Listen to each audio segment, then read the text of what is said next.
오늘 1부 예배 하나님의 말씀은 신명기 3장 23절에서 29절까지 말씀입니다. 신명기 3장 23절에서 29절까지 말씀 저와 한 절씩 교독하도록 하겠습니다. 그때 내가 여호와께 간구하기를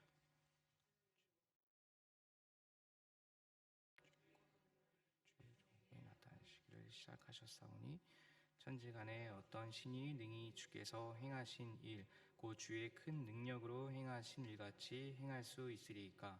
구하옵나니 나를 건너가게 하사 요단 저쪽에 있는 아름다운 땅 아름다운 산과 레바논을 보게 하옵소서 하되, 여호와께서 너희 때문에 내게 진노하사 내 말을 듣지 아니하시고 내게 이르시기를 그만해도 족하니 이 일로 다시 내게 말하지 말라.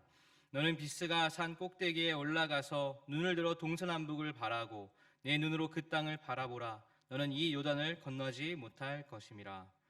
너는 여호수아에게 명령하고 그를 담대하게 하며 그를 강하게 하라. 그는 이 백성을 거느리고 건너가서 내가 볼 땅을 그들이 기업으로 얻게 하리라 하셨네. 같이 읽겠습니다. 그때 우리가 벳볼 맞은편 골짜기에 거주하였느니라. 아멘. 이것으로 내게 족하다라는 제목으로 말씀을 증거하겠습니다. 슈베르트, 유명한 슈베르트 교향곡 중에 그 사후에 붙여진 미완성이라는 그런 교향곡이 있습니다. 그 미완성이라는 그 이름에서 알 수 있듯이 이 곡은 원래는 4개의 악장을 갖춰야 할 교향곡임에도 불구하고 1악장과 2악장 그리고 3악장의 도입부밖에 이렇게 완성되지 않았습니다. 슈베르트가 25살부터 작곡하기 시작한 이 교향곡이 이 다음 작품인 제9번 교향곡을 완성했음에도 불구하고 왜 미완성인 채로 중단이 되었는지는 알 수 없다고 해요. 그렇지만 그 제1악장과 제2악장의 그 부분이 너무나 아름다워서 이 곡은 이게 낭만파 교향곡 중에서도 걸작으로 뽑히고 또 슈베르트의 교향곡 가운데에서도 가장 많이 연주되고 있는 곡이라고 합니다.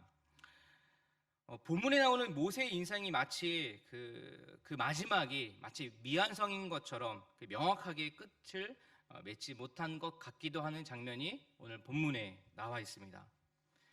하나님께서 약속하신 그 땅 가나안에 모세가 제일 먼저 앞장서서 그 수많은 이스라엘 백성을 이끌고 그 가나안 땅으로 들어가는 것으로 막을 내려야 그 모세와 뭔가 어울릴 것 같은 그 모세의 인생이 있어서 그게 더 훨씬 더 좋을 것 같은데 실상은 그러지 않았다는 것이죠.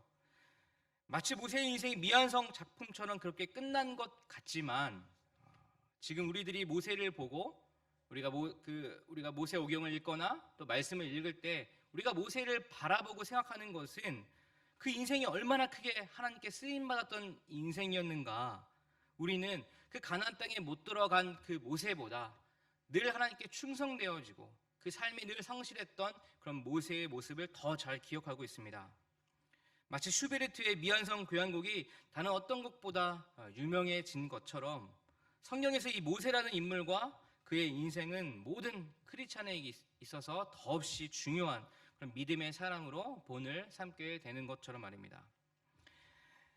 모세의 삶의 마지막에 나온 오늘의 본문을 통해서 내게 주시는 하나님의 말씀이 무엇인지를 다시 한번 마음에 새기고 또 삶에 적용하는 시간이 되기를 원합니다.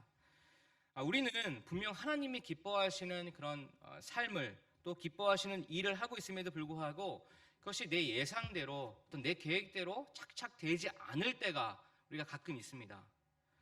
때로는 하나님께서 그 제동을 걸어 멈추게 하신 것 같은 그런 느낌을 갖게 되는데 그럴 때마다 하나님 기뻐하시는 일이라고 확신하고 시작했지만 또다시 멈춰야 하는 그때에 솔직히 우리의 마음은 좀 당할 수밖에 없습니다. 분명 하나님께서 기뻐하시는 일인데 분명 하나님께서 하라고 하셔서 시작한 것인데 그래서 내가 정말 열심히 잘 감당하고 있는데 왜 내가 처음 생각했던 대로 기도했던 대로 되지 않는 것일까? 그런 이유로 더 이상 진행할 어떤 의욕을 잃어버리거나 상심할 때가 혹시 있으시진 않으셨나요? 근데 생각해보면 우리의 삶이 우리의 계획대로 잘 안 되는 것, 목표를 세웠지만 그 목표대로 잘 가지 못하는 것, 하나님을 믿는 사람이라면, 우리가 그리스도인이라면 어쩌면 생각해보면 그것이 당연한 일일 줄 모릅니다. 왜냐하면 이 삶의 모든 시간은 내 것이 아니라 바로 주님의 것이기 때문입니다. 하나님께서 그 시간과 역사의 주인이시기 때문에, 주권자이시기 때문에 그렇습니다. 그렇기 때문에 내가 물론 계획을 하고 그 목적을 두고 달려가긴 하지만, 그보다 더 크신, 그 내 계획보다 더 넓으신 주님께서 그 삶과 그 시간을 붙들고 계시기에 어쩌면 내 계획대로 안 되는 것이 더 좋은 것일 수도 있고요, 어쩌면 당연한 것일 수도 있습니다. 모세는 잘 알고 있다시피 하나님께 붙들려 왔던 사람입니다. 그가 받았던 교육들, 그 주위에 일어났던 수많은 그 일들이요, 사실 이것이 다 하나님께 붙들려 왔다는 증거가 되기도 합니다. 그런 인생 가운데 그에게도 소망이 있었습니다. 오늘 말씀에 나왔던 것처럼 신명기 3장 23절에서 25절 말씀을 세 번역으로 다시 한번 같이 화면을 보고 읽어봅시다. 시작. 그때 내가 주님께 간구하였습니다. 주 하나님, 주님께서는 주님의 크심의 권능을 주님의 종에게 나타내 보이셨습니다. 하늘과 땅 사이에 어떤 신이 주님께서 권능하신 것과 같은 일을 할 수 있겠습니까? 부디 저를 건너가게 하여 주십시오. 그래서 요단 저쪽 아름다운 땅과 아름다운 산과 레바논을 보게 하여 주십시오. 여러분, 모세의 그 간절하게 기도하는 그 요지는 무엇입니까? 요단 저쪽에 있는 그 아름다운 땅, 그 땅에 들어가고 싶습니다 라는 그런 간구의 기도 제목입니다. 근데 하나님의 대답이 이렇습니다. 26절, 27절을 개역개적으로 읽어보면, 여호와께서 너희 때문에 내게 진노하사 내 말을 듣지 아니하시고 내가 이르시기를 그만해도 족하니 이 일로 다시 내게 말하지 말라. 너는 비스가 산 꼭대기에 올라가서 눈을 들어 동서남북을 바라고 내 눈으로 그 땅을 바라보라. 너는 이 요단을 건너지 못할 것입니다. 요단을 건너지 못한다. 너는 내게 이것으로 족하다. 그만해도 족하다 라고 말씀을 하십니다. 하나님께서 그 모세의 그 소망을 거절하신 이유는 그 무리바 물 사건 때에 하나님께서 명령하신 대로 행하지 않았던 것을 꼬투리 잡으셨습니다. 물론 그 안에는 간단하게 설명되지 않은 그런 어떤 복잡한 그런 신학적인 그런 이유가 있는데요. 그렇다 하더라도 어쩌면 모세에게 있어서 단 한 번의 실수였습니다. 단 한 번의 사건이었어요. 그의 충성된 그런 일생을 바라봤을 때에 어쩌면 몇 번 안 되는 그런 실수 중에 하나였습니다. 모세는 40년 동안 정말 갖은 고생을 하며 이스라엘 백성들을 이끌어왔습니다. 그런데 하나님께서는 누구보다도 순종하며 충성된 삶을 모세는 살았습니다. 이스라엘 백성들은 수도 없이 하나님을 배신하고 또 불평하고 불순종해도 그들이 다시 회개하고 다시 하나님께 돌아서면 하나님은 그 너그러운 마음으로 그들을 그냥 받아주셨어요. 이해해 주시고 용서해 주셨습니다. 그들을 받아주시는 너그러운 하나님이신데, 주님이 귀하게 쓰신 그 모세, 그런 충성스러운 모세의 삶에 있어서 단 한 번의 어떤 그런 감정적인 표현, 어떤 불순종, 그 때문에 약속의 땅에 들어가지 못하고 새로운 지도자 여호수아를 세워 그것으로 들어가게 하시는 것입니다. 어쩌면 지금까지 해왔던 그 모세의 어떤 모든 지금까지 고생했던 그 모세의 그런 수고가요, 다 여호수아에게 가는 장면처럼 보일 수 있다는 것이죠. 모세의 입장에서만 생각해 볼 때는 굉장히 억울한 일일 수 있지 않겠습니까? 누가 봐도 모세는 이 가나안 땅을 밟기에 가장 적합한 인물이었을지 모릅니다. 죄는 사실 백성들이 훨씬 더 많이 지었죠. 그들에게 하나님은 몇 번이고 순종을 가르쳤고 또 보여주셨고 확실하게 알게 해주셨어요. 그런데도 불구하고 백성은 하나님을 거절했습니다. 불평하였고 불순종했습니다. 이러한 백성, 이런 어떤 오합지졸 같은 그런 백성을 40년 동안 이끄는 데 있어서 모세는 정말 쉽지 않았을 것입니다. 그런데도 불구하고 모세는 충실히 하나님께 충성한 사람입니다. 모세가 가나안 땅에 들어가기를 간구한 것은 사실 따지고 보면 하나님께서 그 가나안 땅에 대한 약속을 해주셨기 때문에 그 약속을 철저히 믿고 그곳에 들어가려고 했던 것이죠. 그것을 철저하게 믿었던 만큼, 늘 하나님을 의지했던 만큼 하나님의 어떤 그 거절의 응답, 그 의외의 대답을 들었던 모세는 좀 실망이 더 클 수도 있지 않았겠습니까? 그러나 하나님께서는 이 일에 대해서 더 이상 나에게 말하지 말라라고 선을 딱 그어버립니다. 그리고 모세가 가나안에 들어가기 전에 남아서 해야 할 일만 다시 말씀하고 있습니다. 우리가 흔히 사명이라고 한다면 무언가 끝까지 해내야 되고 정말 목숨을 걸어야 되고 무언가 그 목적대로 해야 된다는 그런 마음을 갖곤 하지만 사실 하나님의 사명에서 가장 중요한 것은 말씀하시면 멈출 줄 알아야 한다는 것입니다. 하나님은 가나안 땅에 들어가는 것보다 더 중요한 것을 말씀하고 있어요. 그것은 바로 다음 리더를 세우는 일이었습니다. 하나님의 사명이란 내 생애에 끝나는 것이 아니라 어떤 나의 손으로 끝내는 것이 결코 아닙니다. 하나님의 사명이란 하나님의 뜻대로 하나님의 뜻에 그 순종해야만 하는 것이죠. 그리고 우리는 그저 그 일에 그 순간에 동참할 뿐입니다. 오늘 본문을 통해서도 우리의 삶을 다시 한번 돌아보고 한번 깊게 생각하는 시간이 됐으면 좋겠습니다. 분명 여러분들 하시는 봉사, 여러분들 하시는 여러 일 가운데 이것이 하나님께서 기뻐하시는 일이구나, 하나님께서 나에게 말씀하신 일이구나 라고 기쁨으로 동참하고 있는데, 그리고 기도 가운데 하나님께서 확신 또한 주셨는데 눈앞에 펼쳐지는 상황, 나에게 닥쳐오는 그런 시간들이 때로는 내가 원하는 대로 흘러가지 않고 내가 계획대로 흘러가지 않고 또 그런 내가 예상하지 못했던 그런 상황이 닥쳐왔을 때에 우리는 과연 어떤 행동을 취하고 있고 어떤 마음을 갖고 있고 또 어떤 행동을 취해야 하는가를 오늘 본문을 통해서 각자 한번 잘 생각해보고 그런 생각을 정리해볼 필요가 있습니다. 여러분, 모세는 하나님에게 그 기도에 거절을 당했을 때 어떤 일을 하고 있습니까? 바로 약속의 땅에 들어갈 제2세들에게 하나님의 율법을 정성스럽게 전하고 있습니다. 모세는 비록 약속의 땅에 들어가는 것이 거절되었지만 그렇다고 의욕을 상실하지 않고 거기서 다 내려놓고 서운한 것으로 끝나지 않고 그 자리에 멈춰 있지 않았습니다. 그냥 될 대로 되라라는 식으로 하지 않았습니다. 비록 내가 원하는 대로의 흐름이 아닐지라도 그는 하나님이 주신 상황을 또 받아들였습니다.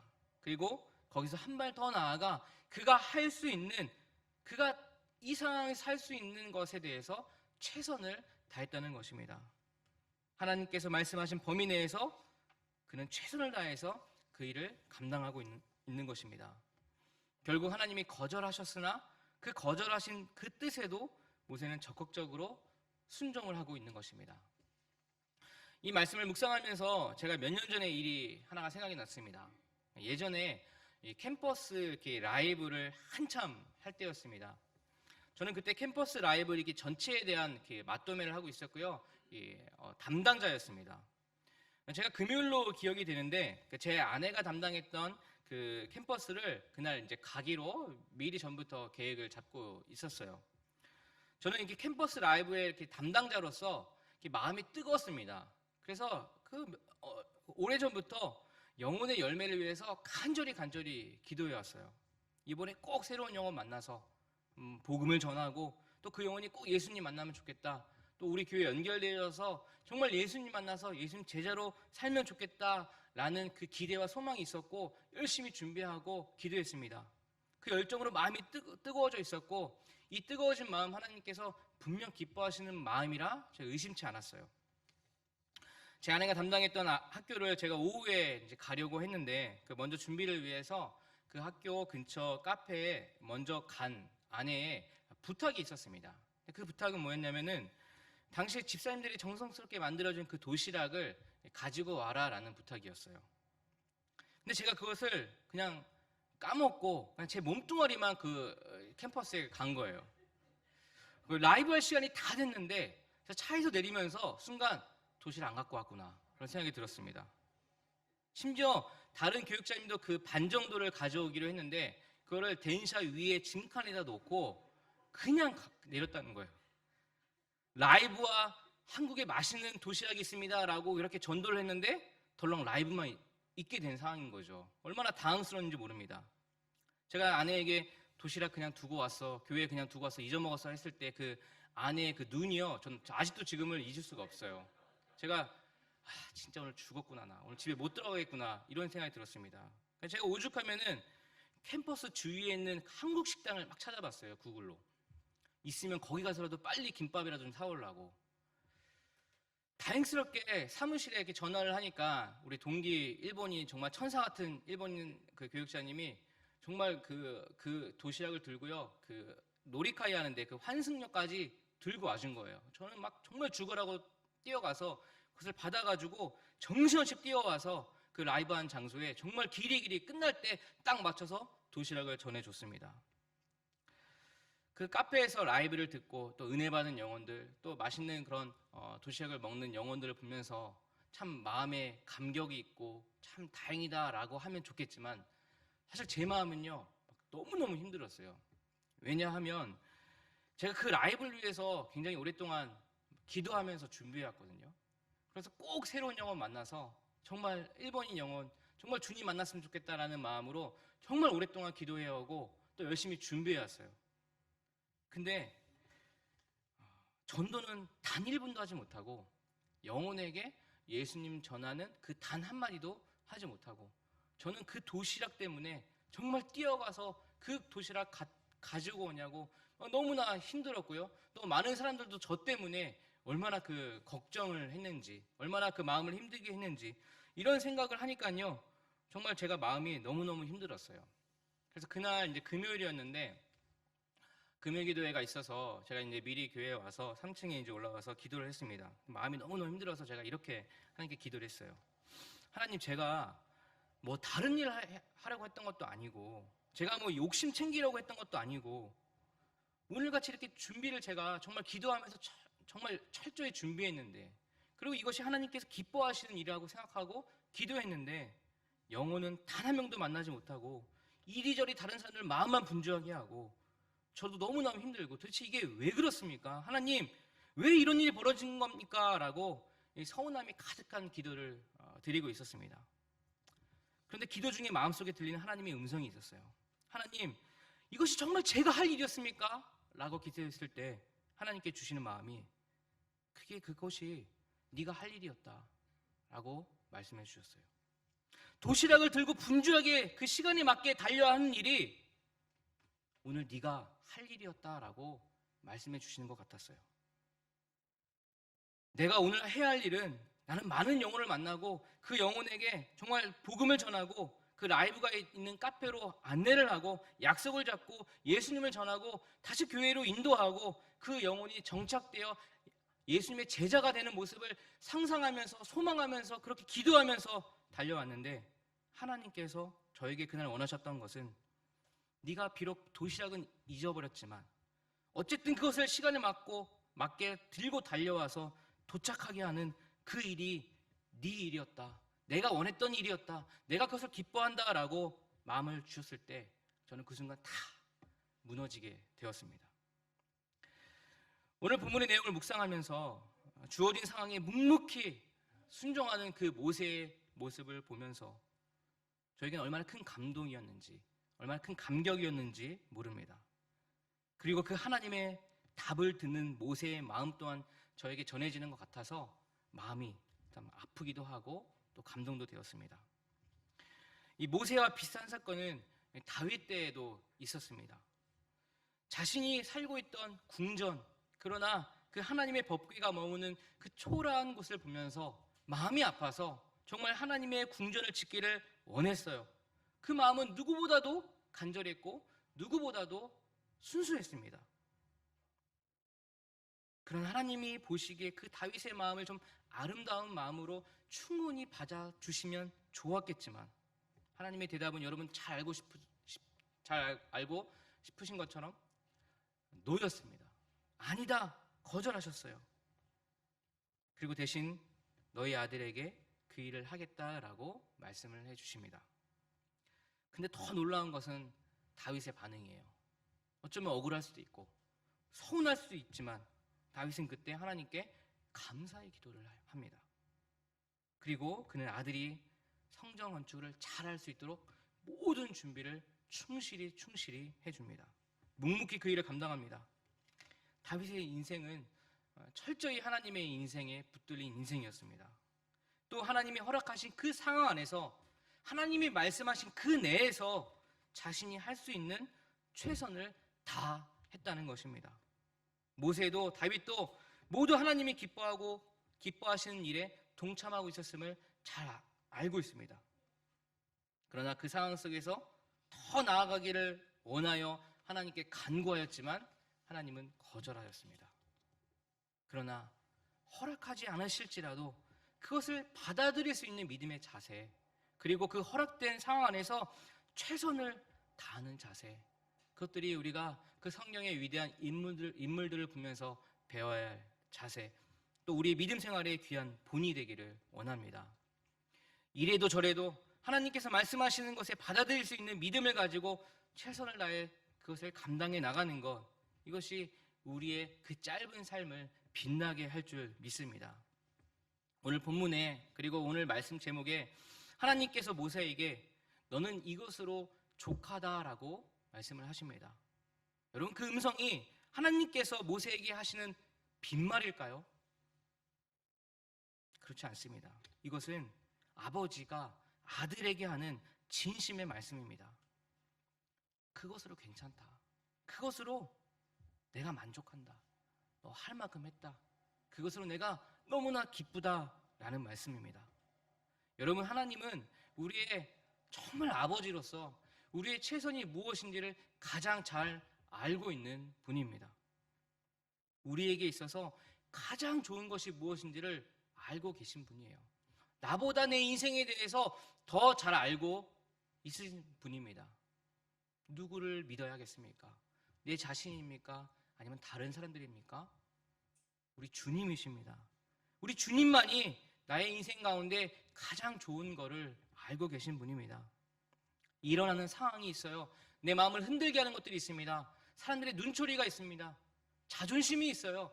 그래서 내 마음이 힘들어질 때가 있습니다. 하지만 기억해야 할 것은 이것보다 더 중요한 것, 이것만 붙들어야 할 것, 이것은 바로 하나님의 말씀이고 하나님의 약속이고, 그리고 그분은 내 진짜 아버지가 되신다는 사실입니다.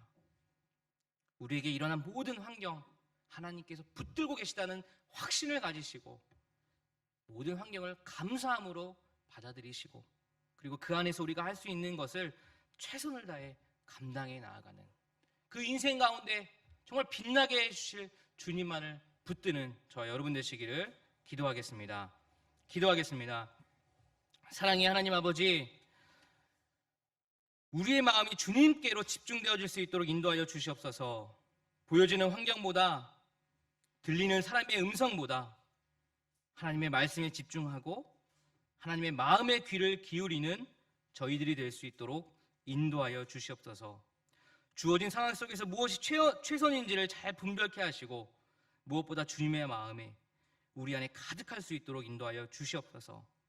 이후에 있을 성찬식 가운데에서도 이 시간 주님께서 주님의 마음 허락하여 주셔서 우리에게 주셨던 그 구원의 감격, 구원의 그 기쁨을 이 시간 다시 회복하는 시간 되어질 수 있도록 역사하여 주시옵소서. 감사드리며 예수님의 이름으로 기도합니다. 아멘.